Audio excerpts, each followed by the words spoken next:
గత వారం జగిత్యాలలో చైత్రయాత్ర చేసింది.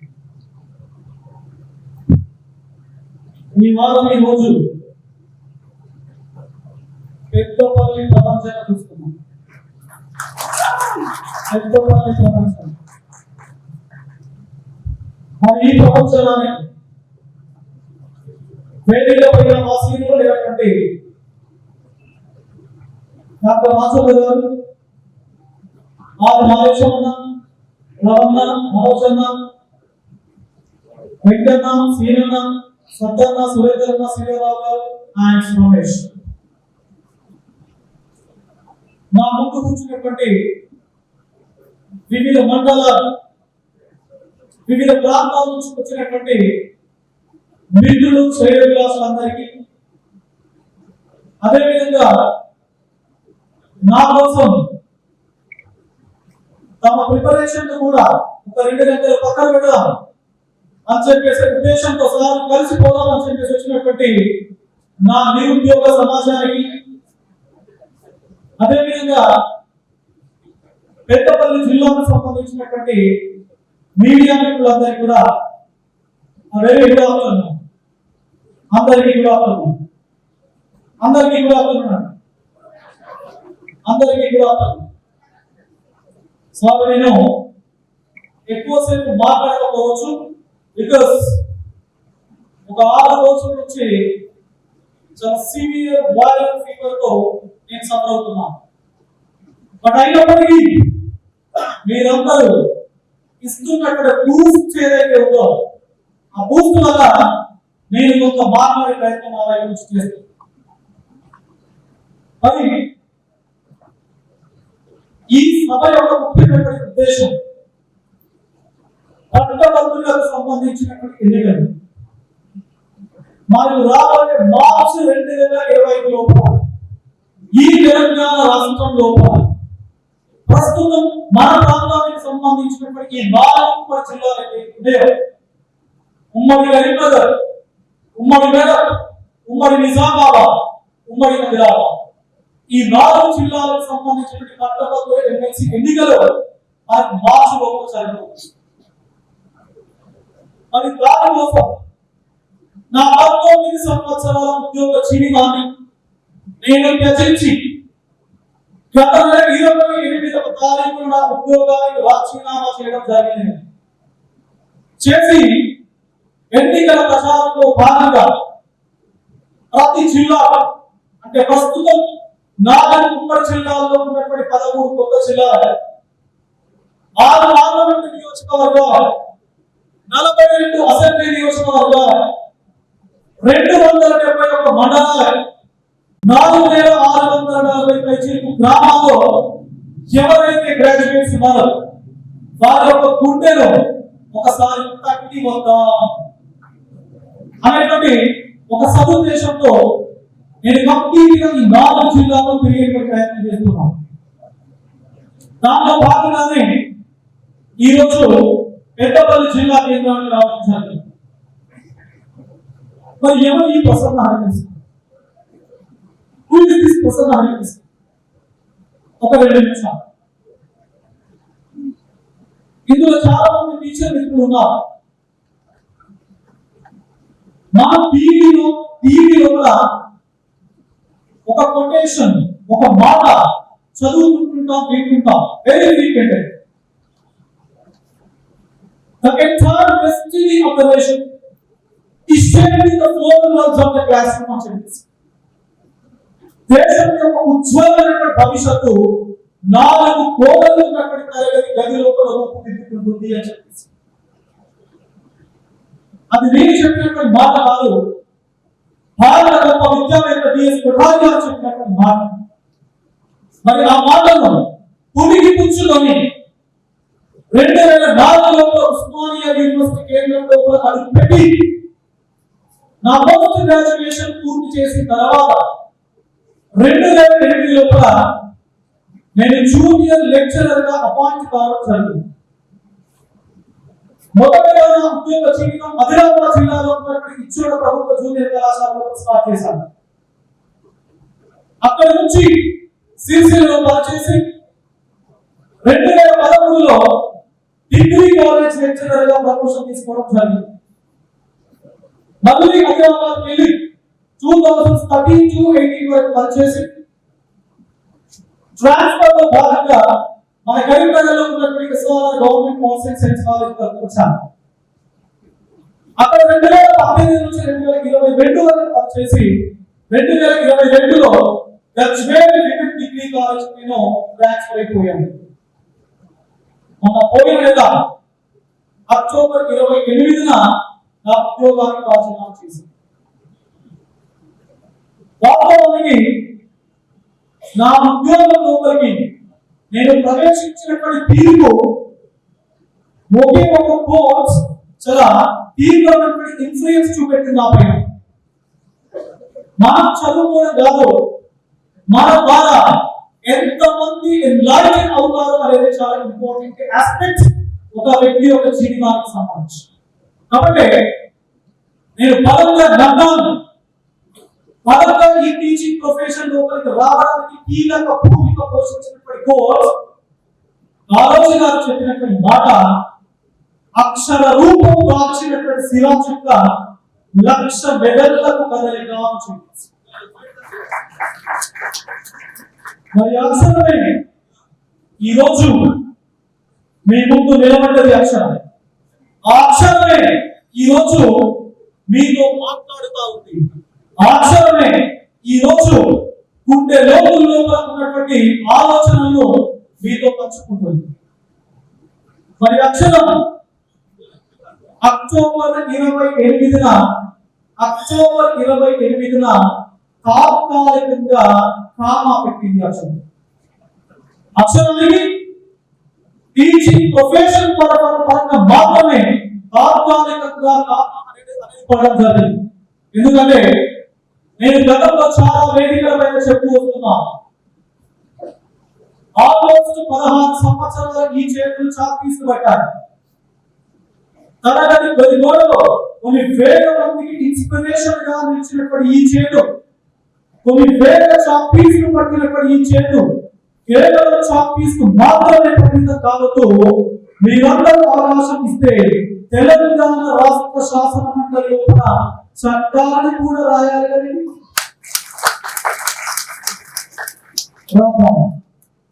మీ అందరి మద్దతుతో రాదాం, మీ అందరి ఆశీస్సులతో రాదాం, మీ అందరి సహాయ సహకారం. మరి రాయాలి అంటే అసలు ఈ శాసన మండలి యొక్క అవసరం, ఆవశ్యకత ఏంటి? ఇప్పటి నుంచి మన ఎన్నికలకు ఒక 4 నెలలు ఉన్నాయి. 4 నెలలు మార్చ్ లాస్ట్ వీక్ లోపల మన ఎన్నికలు జరగబోతున్నాయి. ఇప్పటి నుంచి చర్చ జరుగుతూనే ఉంటుంది. ఒక నలుగురు మిత్రులు ఛాయ్ తాగేటప్పుడు ఛాయ్ స్టాల్ దగ్గర చర్చ జరుగుతుంటుంది. ఒక 10 మంది మిత్రులు దావా చేసుకుంటున్నప్పుడు దావా చేసుకునేటువంటి దగ్గర చర్చ జరుగుతుంది. ఒక ఫంక్షన్ హాల్లో, ఒక మ్యారేజ్ లో చర్చ జరుగుతుంది. మరి చర్చ జరిగినప్పుడు ప్రసన్న హరికృష్ణ అనేటువంటి వ్యక్తి ఉన్నాడు అనేటువంటి విషయాన్ని దయచేసి వ్యక్తి పరిస్థితి లోపల మర్చిపోదు. Because Prasanna Harikrishna is your family member. Prasanna Harikrishna is your family member. మీరు ప్రసన్న హరికృష్ణ అనేటువంటి వ్యక్తిని ఇప్పుడు కానీ భవిష్యత్తులో కానీ ఎప్పుడైనా కానీ ఒక పార్టీ లోపల వ్యక్తి పరిస్థితుల్లో కూడా చూడకండి. ఈ రోజు వరకైతే I'm not affiliated to any political party till now. ఈ రోజు నాటికి నాకు ఎలాంటి పొలిటికల్ పార్టీ అఫిలియేషన్ లేదు. ఒకవేళ భవిష్యత్తు లోపల నేను ఏదైనా పార్టీ స్టాండ్ కనుక తీసుకుంటే ఆ పార్టీ స్టాండ్ మీరు చూడదు. దయచేసి కేవలం ప్రసన్న హరికృష్ణ మాత్రమే మీరు చూడండి. ఎందుకంటే ప్రసన్న హరికృష్ణ అనేవాడు మీ ఓడు కావాలి, మీ ఓడు. మరి మన ఇంట్లో మన తమ్ముడు మన అన్న నిలబడతారు. మన తమ్ముడి మన అన్న అంటే మనం పార్టీలో చూస్తామా, చూద్దామా? మన సొంత తమ్ముడికి సొంత అన్నకు ఓటు వేసి గెలిపించడానికి పార్టీలను చూసి ఓటు వేద్దామా? సో కాబట్టి దయచేసి నా లోపల అలాంటి పరిస్థితి రావద్దు అని చెప్పేసి మీ అందరిని అడుగుతున్నాం, మీ అందరిని రిక్వెస్ట్ చేస్తున్నాం. మరి ఏదైనా వేదిక పైన మీరు కలిసినప్పుడు చర్చించినప్పుడు ఈ శాసన మండలి అవసరమా? నాకు ఒక చరిత్ర లోపల పదవ క్యాంపు గ్రౌండ్ లోపల వాకింగ్ చేసినప్పుడు ఒక స్టూడెంట్ వచ్చి సార్ ఆల్రెడీ శాసనసభ ఉంది కదా, మనం ఎమ్మెల్యేస్ గెలిపించి పంపిస్తున్నాం కదా, మళ్ళీ శాసన మండలి ఎందుకు? జీవితాలు గొప్ప కదా, టైం వేస్ట్ కదా, అనవసరపు ఖర్చు కదా అని చెప్పేసి అతను ఒక ప్రశ్న అడిగింది. నేను చెప్పిన ఎస్, ఒక ఫ్యామిలీ లోపల తల్లిదండ్రులు ఉంటారు, ముగ్గురు పిల్లలు ఉంటారు, వాళ్ళకి పెళ్లిళ్ళయ్యా. పెళ్లి రాగానే ఉన్నటువంటి ఆస్తి పంచుకోవడమా, లేదా 2 సంవత్సరాల తర్వాత పంచుకోవడమా జరుగుతారు. అదే ఒకవేళ ఆ ఇంటి పెద్ద ప్రాపర్ గా బ్యాలెన్స్ చేస్తే, ప్రాపర్ గా కోఆర్డినేట్ చేస్తే ఆ కుటుంబం విడిపోయే అవకాశం ఉంటుందా? ఉంటుందండి? ఉండదు. మరి పెద్దలకు ఏ విధంగా అయితే ఒక కుటుంబానికి సపోర్టింగ్ గా ఉంటాడో చట్ట సభకు సపోర్టింగ్ గా ఉండేది శాసన మండలి వ్యవస్థ. ఇది నేను చెప్పినటువంటి మాట కాదు. ఎప్పుడో గతంలో జార్జ్ వాషింగ్టన్, థామస్ జెఫర్సన్ వీళ్ళిద్దరు మాట్లాడుకుంటున్నప్పుడు వచ్చినటువంటి అవుట్కమ్. మరి ఏం చేయాలి శాసన మండలి? ఏం చేస్తుంది శాసన మండలి కోసం? ఏం చేయాలి పట్టణంలో ఎమ్మెల్సీ? ఏం చేశారు గతంలో, ప్రస్తుతం ఏం చేస్తున్నారు పట్టణంలో ఎమ్మెల్సీ? అసలు పట్టణంలో ఎమ్మెల్సీ రోల్ ఏంటి? ఏం చేయాలి? ఇప్పటివరకు 4 సార్లు ఎన్నికలు జరిగారు మా నియోజకవర్గంలో. 4 సార్లు. మన రాష్ట్రం ఉమ్మడి ఆంధ్రప్రదేశ్ లో భాగంగా ఉన్నప్పుడు 2007 తెలంగాణలో శాసన మండలి అనేది ఏర్పాటైంది ఉమ్మడి ఆంధ్రప్రదేశ్ లో. అప్పటి నుంచి ఇప్పటి వరకు మా నియోజకవర్గంలో 4 సార్లు ఎన్నికలు జరిగాయి. 2007, 9, 13, 19 4 సార్లు ఎన్నికలు జరిగి 4 పట్టభద్రుల ఎమ్మెల్సీకి గెలిచారు. మరి పట్టభద్రుల ఎమ్మెల్సీ ఏం చేయాలి? బేసిక్ గా ఏం చేయాలంటే ప్రభుత్వానికి మన సమస్యలు ఏవైతే ఉన్నాయో, అంటే గ్రాడ్యుయేట్స్ యొక్క సమస్యలను ప్రభుత్వానికి చేరవేయడం అనేది పట్టభద్రుల ఎమ్మెల్సీ యొక్క బాధ్యత. మన సమస్యను ప్రభుత్వానికి దృష్టికి తీసుకెళ్లాలంటే ఫస్ట్ మన సమస్యను ఎమ్మెల్సీ దగ్గర తీసుకెళ్ళాలి. ఇక్కడ కూర్చున్నటువంటి ఏ వ్యక్తి అయినా, 4 ఎమ్మెల్సీలు ఇప్పటి వరకు మన నియోజకవర్గంలో పనిచేస్తున్నారు. ఇక్కడ కూర్చున్నటువంటి ఏ ఒక్క వ్యక్తి అయినా, ఏ ఒక్క ఎమ్మెల్సీ అయినా ఇప్పటి వరకు కలిసిన దాఖలాలు నేపథ్యం ఉందో ఒకసారి చెప్పండి. ఎందుకంటే ఇంతమంది కూర్చున్నారు కదా, మీ సమస్యల పట్ల 2007 నుంచి 2024 వరకు ఒకసారైనా మీ సమస్యలను పట్టభద్రుల ఎమ్మెల్సీ దృష్టికి మీరు తీసుకెళ్లారా?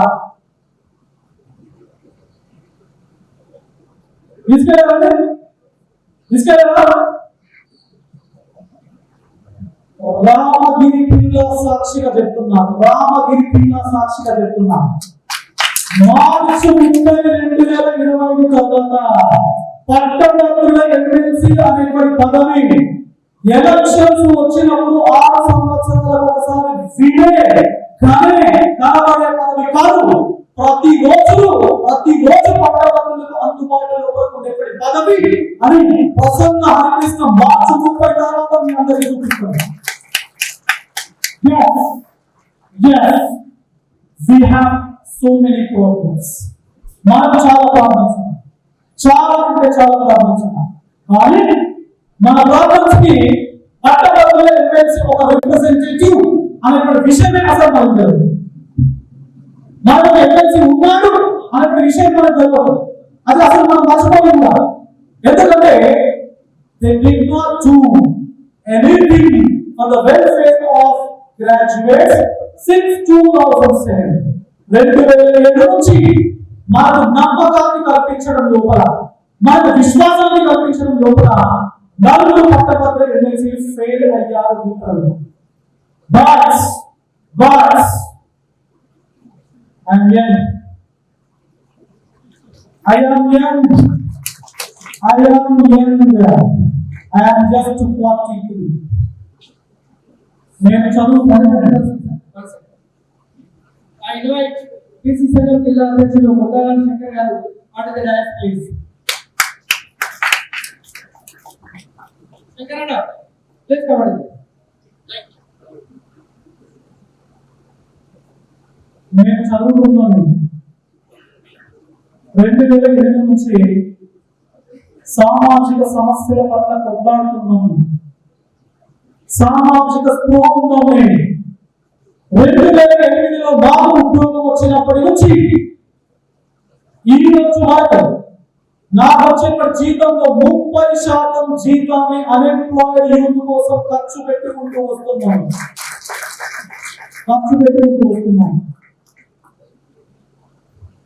మరి నాకు తెలియదా సమస్యలు అన్ఎంప్లాయిస్ సంబంధించి? ఒక ఉద్యోగిగా 2008 నుంచి 2024 వరకు పనిచేశాను. నాకు తెలియదా ఉద్యోగ సమస్యలు?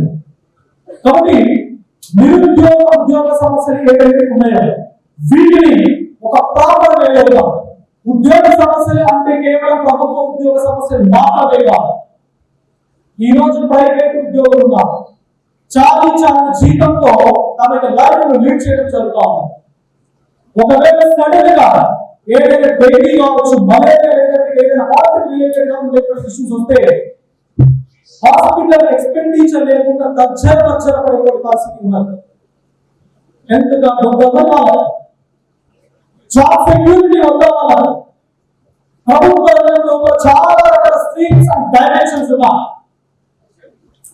ప్రభుత్వ ఉద్యోగులు, పాఠశాల ఉద్యోగులు ఒకవైపు అయితే junior college, degree college, professional and government schools, హెచ్బివిస్, గురుకులాస్, మళ్ళీ గురుకులాస్ లో different dimensions, Mahatma Jyotiba Phule, social welfare, tribal welfare and minority welfare. ఒక్కొక్క డైమెన్షన్, ఒక్కొక్క స్ట్రీమ్ యొక్క ఇష్యూ ఒక్కొక్క రకంగా ఉంది. ఒక్కొక్క వ్యవస్థ యొక్క సమస్య ఒక్కొక్క రకంగా ఉంది. అన్ని వ్యవస్థలు మనం ఒకే పట్టాన కట్టలేదు, అన్ని సమస్యలు ఒకే దృష్టితో మనం చూడలేదు. మరి వీటిని ఒక ప్రాపర్ వే లోపల రిప్రజెంటేషన్ చేసేటువంటి వేదికనే భారత శాసన మండలి. మొట్టమొదటి శాసన మండలి విద్యా వ్యవస్థకు సంబంధించినటువంటి చట్టాలకు, విద్యా వ్యవస్థకు సంబంధించినటువంటి విధానాలు, విద్యా వ్యవస్థకు సంబంధించినటువంటి కార్యక్రమాలకు వేదికగా ఉండాలి. ఆ విధానాల యొక్క చర్చ నిర్మాణాత్మకమైన రీతి లోపల జరిగేటువంటి వేదికగా ఉండాలి శాసన మండలి. But unfortunately it became a political asylum to the political leaders. అది రాజకీయ నిరుద్యోగులకు పునరావాస కేంద్రంగా మారిపోయింది. It is very unfortunate. Because ఒక వ్యక్తికి ఎమ్మెల్యే టికెట్ రాకపోతున్నా, ఒక వ్యక్తికి ఎంపీ టికెట్ రాకపోతున్నా, ఒకవేళ వచ్చి ఓడిపోతున్నా, వాళ్ళు తీసుకొచ్చి గ్రాడ్యుయేట్ ఎమ్మెల్సీగా చేసి శాసన మండలికి పంపిస్తున్నారు. ఇది కరెక్టేనా మిత్రులు? కరెక్టేనా? Is it correct? For the first time in the history of the earthly Karimnagar, Medak, Nizamabad and Adilabad, ఈ రోజు పూర్తి స్థాయి రాజకీయాలకు సంబంధించిన వ్యక్తిగా కాకుండా ఒక విద్యా వ్యవస్థకు సంబంధించిన వ్యక్తిగా, because education is a strong gift to a community that transforms this entire society. ఈ సమాజం సమూలంగా పరివర్తన చెందడం లోపల మీరు నమ్మే ఒక బలమైనటువంటి ఆయుధం కేవలం విద్య మాత్రమే. ఆ విద్య వల్లనే ఈ రోజు మనం అందరం కూడా ఈ వేదిక పైన కలవాలి. ఆ విద్య మాత్రమే సమాజాన్ని ఒక సదుద్దేశంతో ముందుకు తీసుకెళ్లేటువంటి అవకాశం ఉన్నటువంటి ఒక ఆయుధం. మరి దాన్ని మీ అందరూ అవకాశం ఇస్తే, మరి దాన్ని మీ అందరూ సహకరిస్తే, దాన్ని మీ అందరూ ఆశీర్వదిస్తే, ఆ విద్య అనేటువంటి ఆయుధాన్ని పట్టుకొని మార్చి 30 రోజు శాసన మండలి లోపల అడుగు పెట్టడం లోపల ఏ మాత్రం సందేహం లేదు.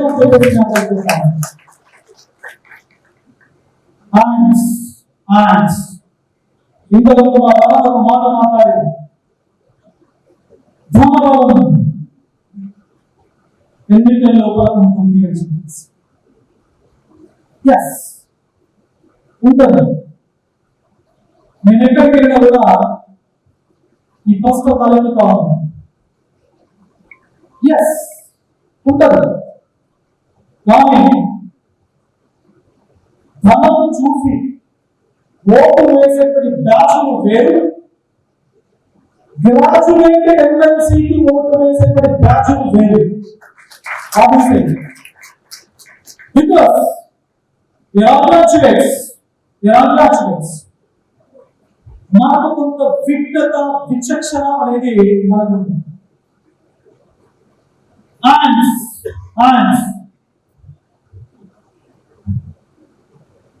ఒక మాట డాక్టర్ బిఆర్ అంబేద్కర్ గారు అంటా ఉంటారు వెరీ ఫ్రీక్వెంట్గా.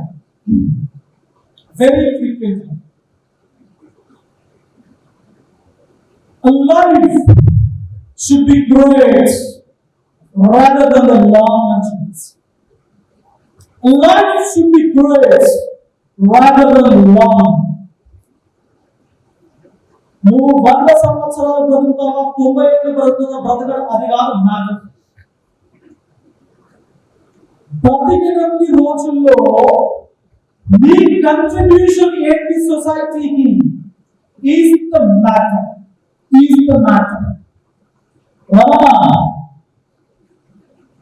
హైదరాబాద్ నుంచి పెద్దపల్లికి వస్తూ ఉంటే మొత్తం దారి పడుతుందా ఫ్లెక్సీ లేదు. దానికోసమే కోటన్నా life should be great rather than the long. నువ్వు ఎంత కాలం, ఎన్ని నెలలు, ఎన్ని సంవత్సరాలు బ్రతుకుతావు అనేది కాదు, నువ్వు ఇప్పటి వరకు ఏం చేసినావు. What is your contribution? What is your contribution to the society? Why Prasanna Harikrishna? Prasanna Harikrishna ఎమ్మెల్సీగా పోటీ చేస్తుంది. ఎందుకు ప్రసన్న హరికృష్ణ పోటీ చేస్తుంది ఎమ్మెల్సీగా? 100 చెప్తా. 100 ఆ ఫ్లెక్సీలలో ఉన్నటువంటి ముఖాన్ని ఒకటి చెప్పమన్నాడు. ఒకటే, నేను ఎమ్మెల్సీగా పోటీ చేయడానికి కారణం ఇది అని ఒకటే చెప్పమన్నాడు. అసలు నేను పోటీలో తప్పకుండా ఆల్రెడీ 19 సంవత్సరాల ఉద్యోగానికి రాజీనామా చేసినా కూడా మళ్ళీ చేయగాను అక్కడే ఉంటాను, ఉద్యోగం కూడా మొదలు పెట్టాను. ఒకటే కారణం చెప్పమన్నాడు. దయచేసి మీకు ఎందుకు చెప్తున్నా, సమాజం లోపల కొంత తెలియని తనం కూడా ఉంది. ఆ తెలియని తనాన్ని మనలాంటి వాళ్ళు ఎన్లార్జ్ చేసి తెలిసే తనంగా మార్చాల్సినటువంటి గురుతర బాధ్యత మా అందరి పైన ఉంది. కాబట్టి మజిల్ పవర్, మనీ పవర్ అవన్నీ ఉండొచ్చు, ఉంటాయి కూడా. బట్ రేపు రాబోయే మార్క్స్ ఎన్నికల్లో కూడా మజిల్ పవర్, మనీ పవర్ ఒక పక్కకు నెట్టబడి మైండ్ పవర్ అనేటువంటి ఏదైతే పవర్ ఉందో అది విజయాన్ని సాధించబోతుంది మనందరి ఆధ్వర్యంలో. అండ్ ఇంతకుముందు మనసులో ఎప్పుడు నేను యువకుని అంటే నేను కాదు, ఒక 20 సంవత్సరాలు రాజకీయాలలో ఉన్నా, యువత రాజకీయాలు వస్తే బాగుంటది అనేటువంటి మాట మా మనసులో మాట్లాడింది. ఎస్, యువత ఎందుకు రాజకీయాల్లోకి రావాలి? యువత రాజకీయాల్లోకి వస్తే ఏం బాగుంటుంది అన్నప్పుడు, యువత రాజకీయాల్లోకి వస్తే కొత్త ఆలోచనలు పురుడు పోసుకుంటారు. యువత ఆలోచనలు ఏవైతే ఉన్నాయో, యువత రాజకీయాల్లోకి వస్తే ఒక క్రియేటివ్ థాట్ బయటకు వస్తుంది, ఒక ఇన్నోవేటివ్ ప్రాక్టీస్ బయటకు వస్తుంది. 24 గంటల్లో చేసేటువంటి పనిని ఒకే గంటలో చాలా క్లియర్ గా, స్ట్రాటజిక్ గా ఆ పని యొక్క అవుట్కమ్ 100% పాజిటివ్ రిజల్ట్ లో బయటకు రావడానికి అవకాశం అనేది. కాబట్టి నేను యువకునిగా మాట్లాడుతున్నాను. రేపు మార్చిలో జరగబోయే ఎన్నికల లోపల మీరందరూ ఓటు వేసి ఈ ప్రసన్న హరికృష్ణ గెలిపించి శాసన మండలికి పంపిస్తే కేవలం ప్రసన్న హరికృష్ణ మాత్రమే కాదు, యావత్ తెలంగాణ సమాజంలో ఉన్నటువంటి యువతకు ఒక స్పష్టమైనటువంటి దారి ఈ కేంద్రంలో కట్టబెట్టుకోవాలని చెప్పేసి మీ అందరూ చెప్తా ఉన్నాను.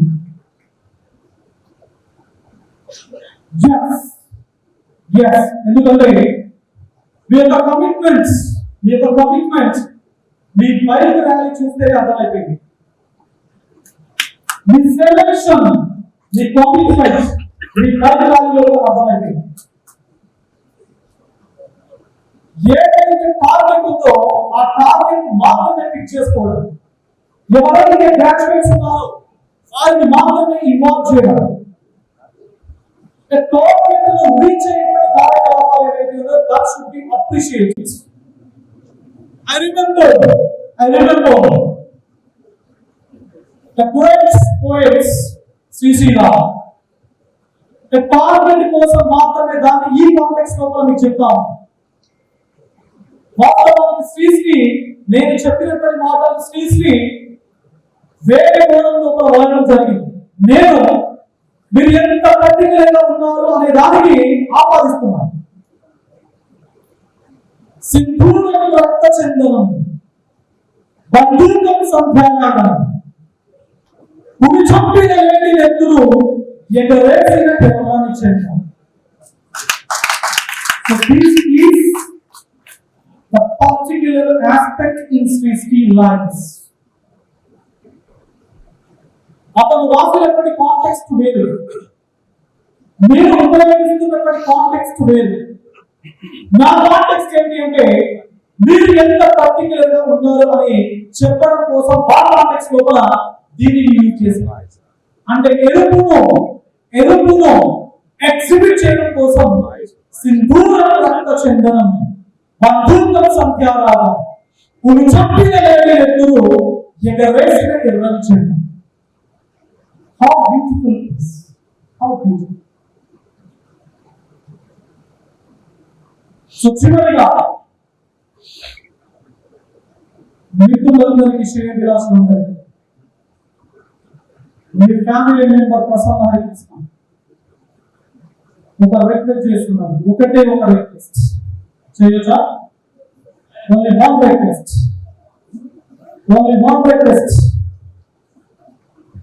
ఇప్పటి నుంచి మీరు ఎక్కడికి వెళ్ళినా దయచేసి, నేను ఇంతవరకు చెప్పినట్టు చాయ్ బండి దగ్గర ఆగి చాయ్ తాగినా, బస్సులో ఒక ప్రదేశం నుంచి ఇంకొక ప్రదేశానికి వెళ్ళినా, నన్ను దోస్తులు కలిసి దావా చేసుకున్నా, ఫ్రెండ్ బర్త్డే అటెండ్ అయినా, బంధువుల మ్యారేజ్ కు వెళ్ళినా, అవకాశం వస్తే రాకుండా తీసుకొని ప్రసన్న హరికృష్ణ ఎవరు మానవుడు ఉన్నాడు, ఈసారి పట్టభద్రుల ఎమ్మెల్సీగా మనం అందరం ఓటు వేసి గెలిపిద్దాం అని దయచేసి చెప్పాను.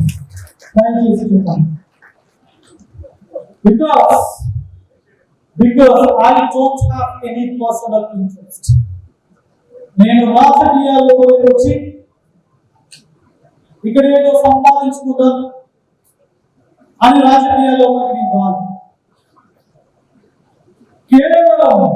కేవలం ఈ పట్టభద్రుల ఎమ్మెల్సీ పదవి అనేది ఒక ప్రోటోకాల్ పదవిగానే మారుతుంది, ఒక అలంకారప్రాయమైనటువంటి పదవిగా మారింది. దీని వల్ల చాలా మంది నష్టపోతున్నారు. ఆ నష్టం ఎట్టి పరిస్థితుల్లో కూడా భవిష్యత్తులో జరగదు అనేటువంటి ఒక బృహత్తరమైన లక్ష్యంతో నేను రాజకీయాల్లోకి I came into politics for a good cause, for a good cause, for not making money సంపాదించుకోవడం కోసమో లేదా ఆస్తులను కూడబెట్టుకోవడం కోసమో నేను రాజకీయాల్లోకి రాను. I want to do something good for the welfare of society. So ఈ యజ్ఞానికి, ఈ బృహత్తరమైన లక్ష్యానికి మీ అందరూ కూడా భాగం అవుతారు అని చెప్పేసి, మీ అందరూ భాగం కావాలి అని చెప్పేసి మనస్ఫూర్తిగా మీ అందరినీ మరొకసారి రిక్వెస్ట్ చేస్తూ, I need your unconditional support, cooperation and blessings. Thank you. Thank you. Thank you. Thank you. Thank you.